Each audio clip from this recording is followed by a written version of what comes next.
listen carefully and answer questions 1 to 5. Good morning, Visa Office. How can I help you? Good morning. I'd like to apply for a visa to Australia, please. Certainly, sir. I'll just get a form and then I'll need to take some details down. OK, here we go. Right, can I have your name, please? Yes, it's Okamura, Kelly Okamura. And how do you spell that, please? K-E-L-L. No, your family name, please. Oh, sorry. It's O-K-A-M-U-R-A. O-K-A-M-U-R-A. And your address? Apartment 106, Kingston Street, Hawaii. Kingstone Street, Hawaii? Yes, that's correct. So you're an American? Actually, I was born in Japan, but moved to Hawaii 6 years ago. And can I have your age, please, Mr. Okamura? I'm 32. And are you married? Yes, I am. My wife's Chinese. And will your wife accompany you to Australia? Yes, she will. In fact, that's the reason we want to go.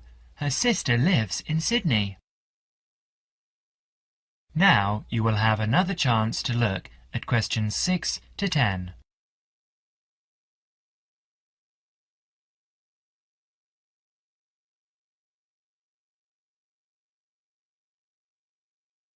As the conversation continues, answer questions 6 to 10. Do you have any relatives living in Australia? I used to have an uncle, but he died several years ago. Now there's only my sister-in-law and my wife's cousin.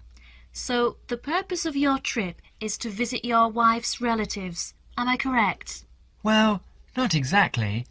Mainly because I have my own trading company and I will be looking for business opportunities. Although I do want to do some travelling as well. You know, see some of the sights, that sort of thing. Although I don't intend to work in Australia. And your wife, what will she be doing? She'll be studying English. She wants a student visa. And how long do you plan to stay? About 1 year, I guess. Well, I'm afraid a standard tourist visa is only valid for 30 days. Although in your case, we can issue you with a business visa. Business visas last for 6 months, but you will be able to renew it. We can give your wife a 12-month visa, though. 6 months is okay. So what do I need to do now? Come along to the office any time during weekdays, but it must be office hours. We close at 5:30. And bring along 2 passport-size photos, and your passport, of course. Your wife will also need 2 photos. So that's 4 passport-size photos in total. Okay. Thank you for your help. Bye. Bye. That is the end of section 1. You will have half a minute to check your answers.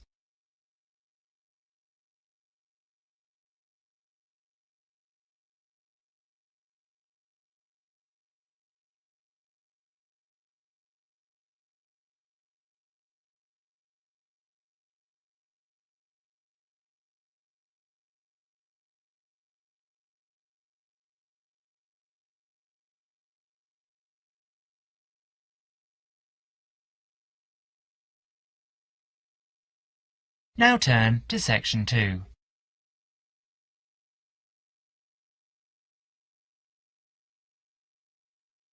Section 2.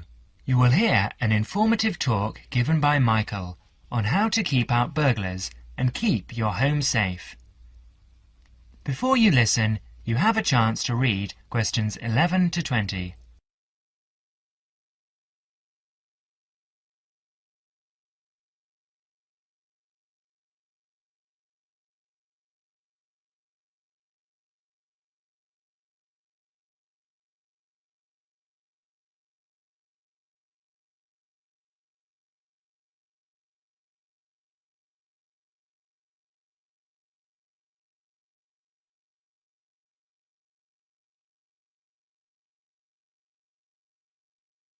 Listen to the first part of the talk carefully and answer questions 11 to 16.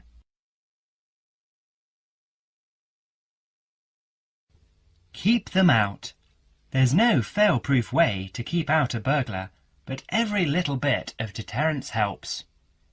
Even if you can't afford a security system, you can take a few minutes to make your home a little safer. Some relatively simple steps will greatly decrease the odds of a break-in, which means you can enjoy more peace of mind. And isn't that what home is all about? Think like a burglar. If you were one, how would you get into your home? Evaluate your home from the inside and out, day and night. You might even try a mock break-in, trying window jambs and locks on the house's perimeter. To keep out a burglar, the first thing to do is to secure the windows. Though windows are relatively easy to break, the loud noise of shattering glass will deter a thief if you're near other houses. Don't leave your windows open during the night, whether you're at home or away. That's a common sense precaution, but a surprising number of people forget to do just that. Use a pick-proof locking device for your windows. Make sure the frames are solid. If you're beyond the earshot of your neighbours, they won't hear the glass breaking. Consider installing a plexiglass sheet for the more accessible windows. This will make entry through them more difficult. Your doors should also be secured. If you don't have a peephole, install one in the front door. If you have one, make sure that you and your family are in the habit of using it. Don't open the door to anyone you don't know, especially at night. If the peephole is out of the reach of your children, keep a stepladder or stepping box by the door for them to use. If there's any glass within 2 feet of your front door lock, consider a locking device that would be out of reach if that glass is broken. Now, a few tips on how to protect your valuables.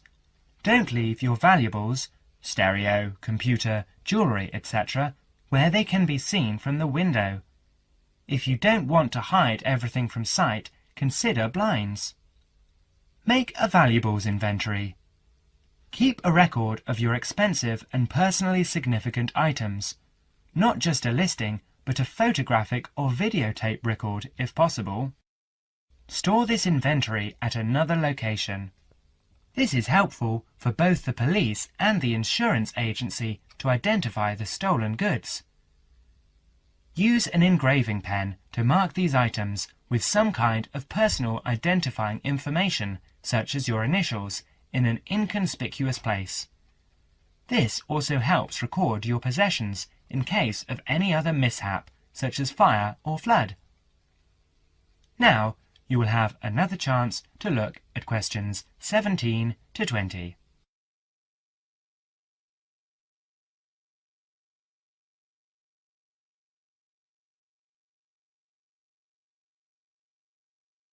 As the talk continues, answer questions 17 to 20. Don't stop your security awareness at the outside walls of your house. Your yard areas, if any, also deserve your attention. In general, don't leave anything around the yard that might help a burglar get into your house. Ladders, stackable boxes, or any garden tools should be put away, preferably in a locked cabinet. Install a light in your yard that is sensitive to movement. Place it high and out of reach. Trim hedges or bushes that are near doors or windows. These can be good hiding places. Don't place outdoor furniture tables nearby the house. These could become an easy stepladder to the roof. When you are on vacation, create the occupancy illusion. Maybe you laughed at your mother for leaving the lights on and the radio playing while she left for vacation, but she had the right idea. Those steps aren't quite enough, so try these strategies. Buy electronic timers that turn lights on and off at different times. Hook up a timer to your TV for a few hours each evening. Turn the volumes up too. Not enough to annoy the neighbours, just enough that a lurker at the windowsill couldn't miss hearing it. Have your newspaper and mail delivery suspended. If you don't have time to do this, ask a neighbour to pick them up for you. Ask a neighbour to park in your driveway or parking place. Think about having someone house-sit your home. If he's a relative or friend, he may cost you no more than the contents of your refrigerator.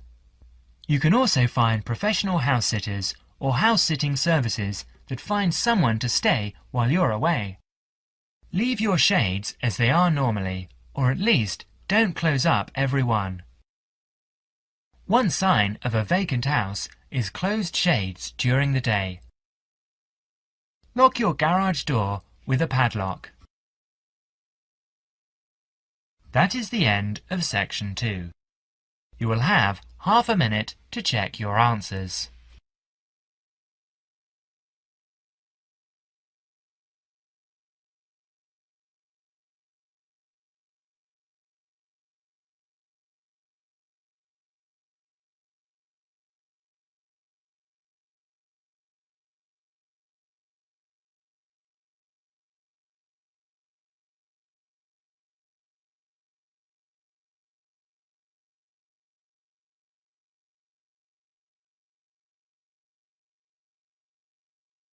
Now turn to section 3.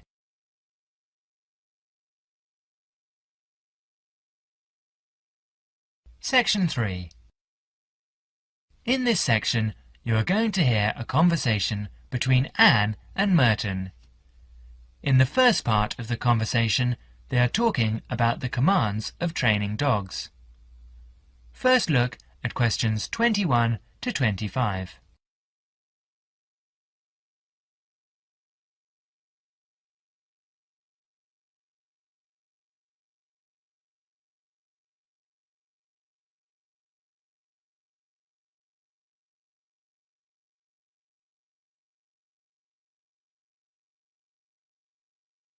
Now listen carefully and answer questions 21 to 25. So, that research paper we have to do next is the one about different styles of training dogs. How do you think you'll approach writing it? You know, I've been thinking about it, and I feel that the best way to write it is to divide the paper into 2 main parts. In the first part, would be analysing some examples of each style of training dogs. Right. First, what the styles are. After that, we can talk about how each style can be used so that the dogs learn something different from each one. Indeed. Maybe we could draw a chart and compare examples of each style of training, one at a time. So, the different kinds of training would be simple obedience training. There you would have things like teaching them to sit or stay in one place, and so on. Right. So included here would be simple audio commands, like speak. Yes, basic commands are just spoken words, aren't they? And then there would be the more guard-oriented training, where the dogs are trained to know a specific place well. Patrolling and barking are probably the best examples, because most people have seen them in many places, especially in homes. And this would lead us to the attack dog training, which is physical as well as spoken, training the dog to knock someone down, and even bite if they have to. Right. So there's another category as well, sniffing dogs, which make up the searching category. I've read that in the UK, every major airport or government building has these dogs to search for all kinds of dangerous items. In the second part of the conversation, Anne and Merton talk about all kinds of training and what kind of dog they are suitable for. You will have another chance to look at questions 26 to 30.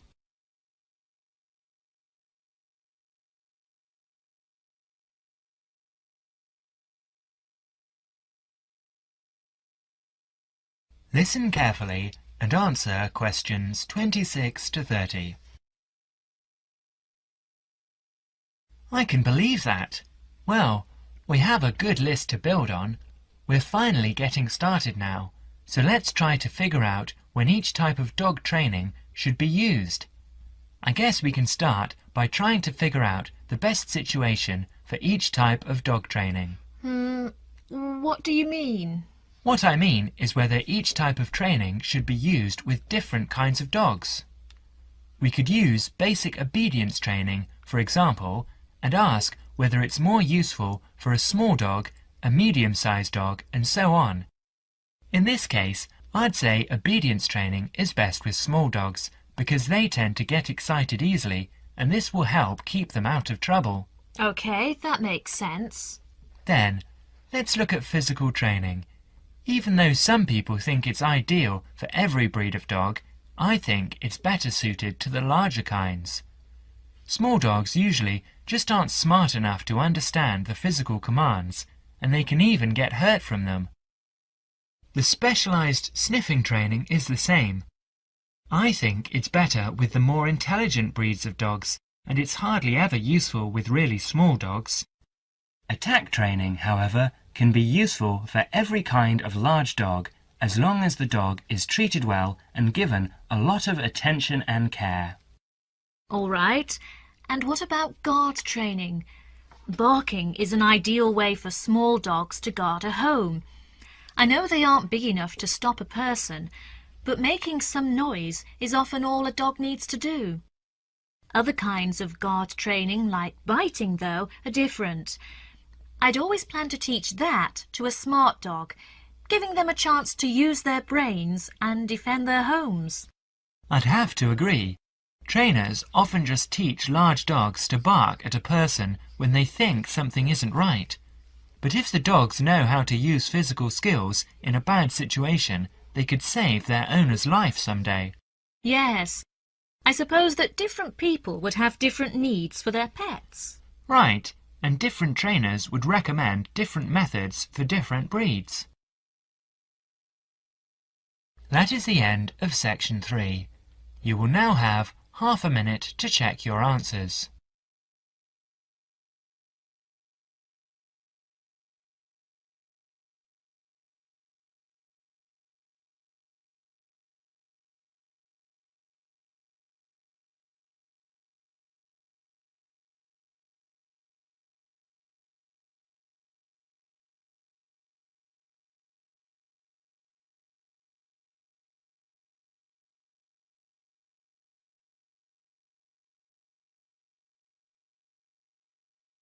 Now turn to section 4.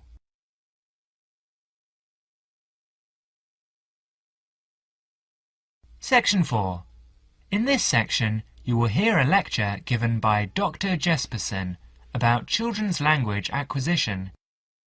As you listen to the talk, answer questions 31 to 40. First, you will have some time to look at questions 31 to 40.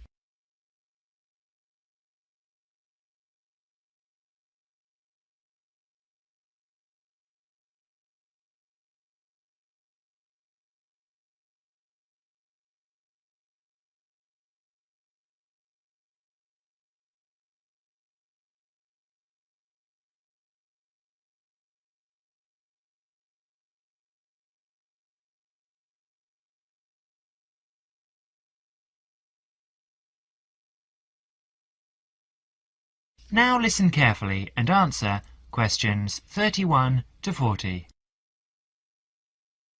Today, in our series of lectures on human language, we are going to be looking at the way in which children acquire language. The study of how people learn to speak has proved to be one of the most fascinating, important and complex branches of language study. So let's look at these 3 features in turn. Firstly, why is it fascinating? This stems from the natural interest people take in the developing abilities of young children. People are fascinated by the way in which children learn, particularly their own children. Secondly, it is important to study how we acquire our first language, because the study of child language can lead us to a greater understanding of language as a whole. The third point is that it's a complex study and this is because of the enormous difficulties that are encountered by researchers as soon as they attempt to explain language development, especially in the very young child. In today's lecture, we will cover a number of topics. We will start by talking about research methods. There are a number of ways that researchers have investigated children's language, and these include the use of diaries, recordings, and tests, and we'll be looking at how researchers make use of these various methods. We will then go on to examine the language learning process, starting with the development of speech in young infants during the first year of life. This is the time associated with the emergence of the skills of speech perception, in other words, an emergence of the child's awareness of his or her own ability to speak. We will continue with our examination of the language learning process, this time by looking at language learning in the older child, that is, in children under 5. As they mature, it is possible to begin analysis in conventional linguistic terms, and so, in our analysis, we will look at phonological, grammatical, and semantic development in preschool children. In the second part of the talk, I would like to review some educational approaches to the question of how linguistic skills can be developed. In other words, how can we assist the young child to learn language skills at school? Initially, we will look at issues that arise in relation to spoken language. We will then look at reading and review a number of approaches that have been proposed in relation to the teaching of reading. Finally, we will conclude today's talk with an account of current thinking about the most neglected area of all, the child's developing awareness of written language. That is the end of section 4. You will now have half a minute to check your answers.